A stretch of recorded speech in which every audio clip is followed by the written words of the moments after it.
यसू मसीह और बदरूहों का मौजिज़ा। एक दिन खुदावंद यसू मसीह अपने शागिर्दों के साथ कश्ती में सफ़र करते हुए गरासीनियों के इलाके में पहुंचे। वहां एक आदमी रहता था जिस पर बहुत सी बदरूहें काबिज थीं। वो आदमी कब्रिस्तानों में रहता था और लोग उससे बहुत डरते थे। लोग उसे जंजीरों से बांधते थे, लेकिन वो जंजीरें भी तोड़ देता था। जब इस आदमी ने यसू मसीह को दूर से देखा तो वो दौड़कर उनके पास आया।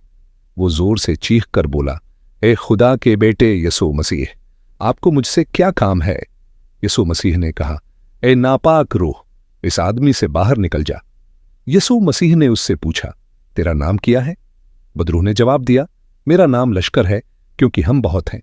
करीब ही पहाड़ी पर सूरों का एक बड़ा गूल चल रहा था। बदरूहों ने यसू मसीह से दरख्वास्त की कि हमें सूरों में जाने की इजाजत दे दें। यसू मसीह ने इजाजत दे दी। बदरूहें इस आदमी से निकलकर सूरों में दाखिल हो गईं। सूरों का पूरा गूल घबराकर दौड़ा और झील में गिरकर डूब गया। जब लोग वहां आए तो उन्होंने देखा कि वो आदमी अब प्रसकून बैठा है और बिल्कुल ठीक हो चुका है।